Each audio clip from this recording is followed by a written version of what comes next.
You guys ever applied for a job and you got it, and as the years pass by, you're in the same place, same pay, same position, same schedule, and you haven't progressed or moved up in the ladder in that company? But you get there on time, you do your job, you never call in, and it's the same old thing over and over, right? And then you get over it.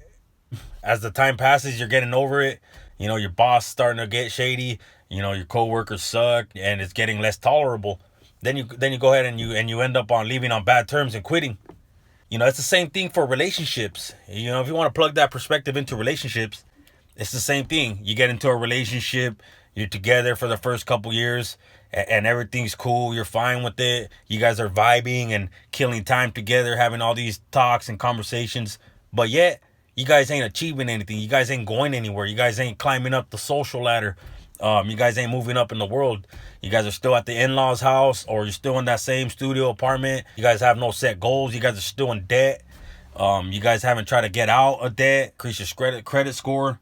You ain't trying to travel. You ain't trying to see new places, do new things. You guys ain't trying to start a business. You guys are just vibing, killing time, probably getting high together, drinking together all day long, watching Netflix. After a while, one of you guys is going to want to grow, because it's all about growth and productivity and moving up in life, right? That's what life is all about. And it's always one person that's going to get to that point and want to see something new or do something new with their life. And then you guys have a falling out and break up, because after a while, you start feeling trapped. When you ain't going anywhere and you ain't growing or achieving anything, one starts to feel trapped.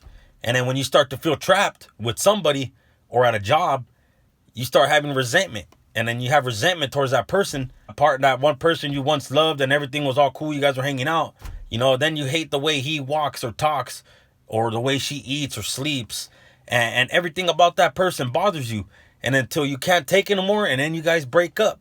And here's where I'm getting at. You could be in a relationship for 10, 15, 20 years, or a marriage, and get absolutely nothing accomplished. And then you get with somebody and you've been with that person for 1 year, and boom, you already got your own place. Boom, you got a new car. Boom, you're climbing out of debt. Everything's getting better. You see?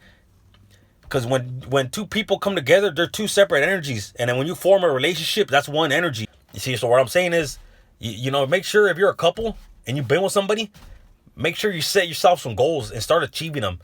Challenge your guys' relationship. Challenge it. Don't just sit there and try to vibe and smoke weed all day or drink and act like everything's going to be okay, because one of you guys is going to get tired of that. And one of you guys is going to want to see something better in life and do something better in life.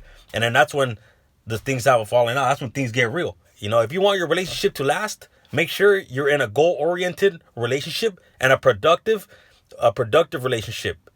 Because if you ain't in a productive relationship and everything's just all about hanging out and killing time and vibing and petty romance, that shit's going to get old. I guarantee you that. I don't care how long you guys been together. It's going to happen one day or another.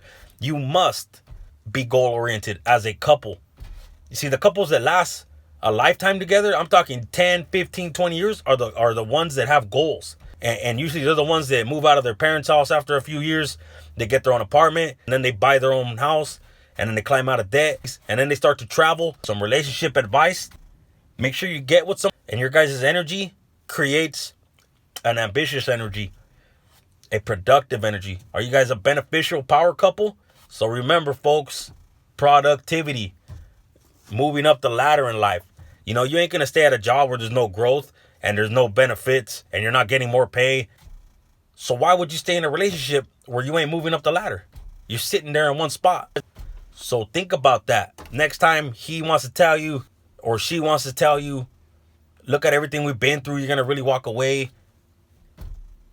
And you look back at it, focus on this. What have you guys accomplished together? Yeah, you guys got 2, 3, 4, 5 kids. But what have you accomplished? How many steps on the ladder have your guys' relationship taken? Couples that accomplish and achieve together stay together. And that's a fact.